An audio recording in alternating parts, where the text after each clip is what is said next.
সবচেয়ে ভালো হয়ে আপনি যখন উপরে এরকম এরকম করে দেখবেন যে আপনার কেঁচোগুলো নিচের দিকে চলে গেছে, উপরের দিকে আপনার এই যে এরকম ঝুরঝুরে গেছে, তখন উপরের দিকে তুলে নেবেন।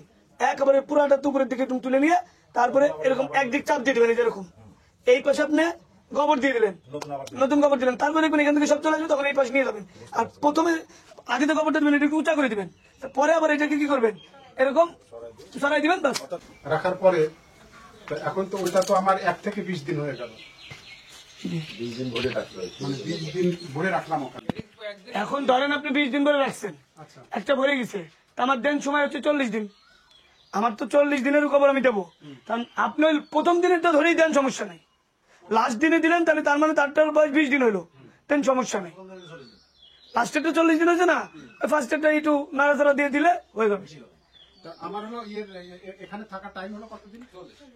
30 থেকে 40। সবচেয়ে ভালো হয়ে হচ্ছে আপনি যখন দেখবেন এখানে দুর্গন্ধ হচ্ছে না, কোনো গ্যাস উদীয়মান হচ্ছে না, মানে ওইখানে যাওয়ার পরে কেঁচো যেন কোনো ইয়া ফিল না করে, এরকম হলেই হবে। একবার টাইম টেবিল বাইরে নিতে হবে আপনি, এরকম না। এরপর এখান থেকে দ্বিতীয় সেশনে কয়দিন? ওটাও প্রায় 30 থেকে 40 দিন, 45 দিনে তো সার উৎপাদন। অর্থাৎ ফার্স্ট স্টেজ যদি শুরু করেন আপনি, দেন 3 মাসের ভিতরে উৎপাদনে চলে আসতে পারবেন। তারপরে তো আপনি 15 দিন পর উৎপাদনে থাকবেন। দেন প্রথম 3 মাস ধরে নেন, 3 থেকে 4 মাস আপনি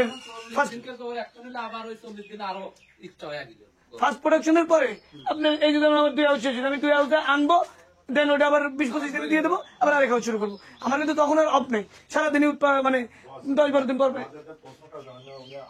উনি বলতে চাইছিল, আমারও একই জিজ্ঞাসা। মনে করেন এখান থেকে আমি যখন দ্বিতীয় শিফটে যাই কেঁচোটা দিব, তখন ওখানে আমি কেঁচোটা সহ কতদিন রাখবো? 40 থেকে 45 দিন।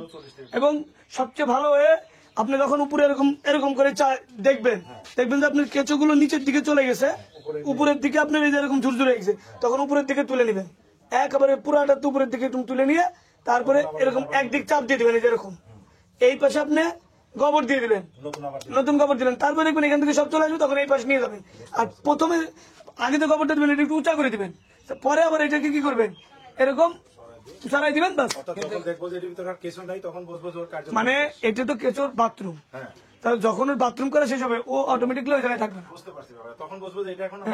আর দিনের আমরা এটা আনুমানিক আমরা দিন নির্ধারণ করছি যে 40 থেকে 45 দিনের ভিতরে এই কার্যক্রমটা সম্পূর্ণ হয়। তো মূল হচ্ছে আপনি প্র্যাকটিক্যাল, ধরেন আপনার কেঁচোর সংখ্যা কম, ওয়ার্কার কম, আপনার 2 মাসও লাগতে পারে, ওয়ার্কার বেশি আপনি 20 দিন হয়ে যেতে পারে। এখন এটা কি হলো? এটা দেওয়ার পর আরেকটা প্রশ্ন হলো, এটা তো মনে করেন যে আমি যদি মনে করেন আমার কাছে আল্লাহ নেই, তাহলে আপনি হলো বালু চালে না, বালু চালায় নেই, যদি আমরা আগে করতাম। এটা তো আসছে আমাদের 2 মাস। আমি ওটা বলছি না, আমি বলছি যে এই যে ভিতরে যে এখন চাপড়া হয়ে গেছে, এগুলো ব্যবহার করা যাবে না? এটা আবার এখানে দিয়ে দিবেন, দিয়ে আরেকটা কাজ করবেন, দিয়ে আপনি কিছু পানি দিয়ে দিবেন। এটা কিন্তু শুকনা থাকা যাবে না। ও উপরের থেকে আমি ঝরঝরিটা নিয়ে আসবো। হ্যাঁ, আপনি যেটা চালার পরে যেটা থাকলো ডাস্ট এবং কিছু অসুস্থ কেঁচো থাকবে, দেখবেন যে শুধু এটা থাকবে না, চালার পরে কিছু অসুস্থ কেঁচোরও পাবেন, একটু দুর্বল, ওদেরকে আবার এখানে দিয়ে দিবেন। দিয়ে আপনি একটু হালকা পানি দিবেন, ঝর্ণা দিয়ে পানি দিয়ে দিবেন। এটা হলো কেঁচোর বাথরুম। কেঁচো খাওয়ার পরে যে টয়লেটটা করে শুধু যে গোবর হবে তা না, এটা আপনি কলা গাছ কুচি করে দিলে খাবে। তারপরে যদি খাবার হলো গোবর আর সার হলো ময়লা আবর্জনা যদি দেন খাবে। আবার এই যে ভার্মি কম্পোস্টের কাঠের গুঁড়া, সরি মাশরুমের কাঠের গুঁড়া, ও এই যে এটা আছে কাঠের গুঁড়া, ওটাই কাঠের গুঁড়া। আবার আপনি কলা গাছ কুচি কুচি করে কাটছে, কলা গাছ এরকম করে ফাইল করে দিয়ে একটু গোবর দিয়ে দিবেন, কলা গাছ খায় দুইতে সারবে না বলবে, খালি গোবর লাগবে না, কিন্তু কলা গাছটা একটু সময় সাপেক্ষ বিষয়, সেজন্য আমরা সাজেস্ট করি ফার্স্টলি সে গোবর দিয়ে শুরু করুক, তারপর আস্তে আস্তে প্রযুক্তিগত ভাবে আগায় যাবে। তবে এইটা যারা ইয়াং জেনারেশন আছেন, এটা কিন্তু একটা ব্যবসা সফল জিনিস। ধরেন আপনার জৈব সারের উপরে আপনি যদি 15 টাকা কেজি পান, আপনার গোবর টবর দিয়ে আপনার 5 থেকে 6 টাকা ব্যয় হয়। আমি ধরেন পাইকারি 12 টাকা কেজি বিক্রি করবেন, তাও কেজিতে 6 টাকা লাগতে পারে। আপনাদের এখান থেকে কি আমাদের কেঁচো সরবরাহ করবেন?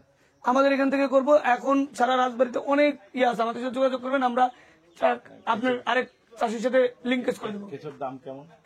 কেঁচো এরা নিবে হয়তো 1 টাকা, 1 টাকা 1.5 টাকা। আর গরুর ফার্ম আছে, তার ওয়েল ব্যবসা, আপনার গরুর একটা বড় ব্যয়ের খাত আপনি এখান থেকে ম্যানেজ করতে পারবেন। যেমন গত পাসপোর্ট অফিসার ছিলেন শাহাদত হোসেন সাহেব, ওনার একটা কুমিল্লা বড় গরুর ফার্ম ছিল, রাজবাড়িতে ছিলেন, তা আমার সাথে পরামর্শ ট্রেনার হিসেবে এটা করা যায় না, সব করেন। তো উনি সেদিন বললো যে উনি লাইসেন্স দিছে, বললো যে আমি আমার গরুর ফার্ম থেকে এই 3 বছরে 10 লক্ষ টাকা সার বিক্রি করছি। এবং সে এখন কুমিল্লা বিভিন্ন সরকারি প্রজেক্ট, বিভিন্ন দোকান, এবং সে কৃষি মন্ত্রণালয়ের লাইসেন্স প্রাপ্ত এখন। সে সারা বাংলাদেশ ব্যাপী তার এই প্যাকেটজাত করে এটা 1 KG, 2 KG, 3 KG, 5 KG, 40 KG, 50 KG প্যাকেটজাত করে দিচ্ছে। এই মেশিনটার দাম কত? এটার দাম আনুমানিক 50,000 টাকা হবে। ঠিক আছে, বুঝতে পারছি। 1,050 টাকা হবে। যদি আর কারো কোনো প্রশ্ন, আপনাদের আর বার্মিক সম্পর্কে কোনো প্রশ্ন আছে? হ্যাঁ না তা তো অবশ্যই। ফার্স্ট কিনতে হবে, তারপর আবার আপনি বিক্রি করবেন। ফার্স্ট কেনার পরে এরপরে কেঁচো বিক্রি আপনি একটা বড় ব্যবসা হয়ে যাবে। কারণ কেঁচো যে পরিমাণ উৎপাদন হয়, পরে আপনি কেঁচোকে আর খাওয়া পালতে পারবেন না, তখন ওদেরকে আবার আপনি বেচতে হবে যে না তোদের কোন জায়গায় যাবি যা।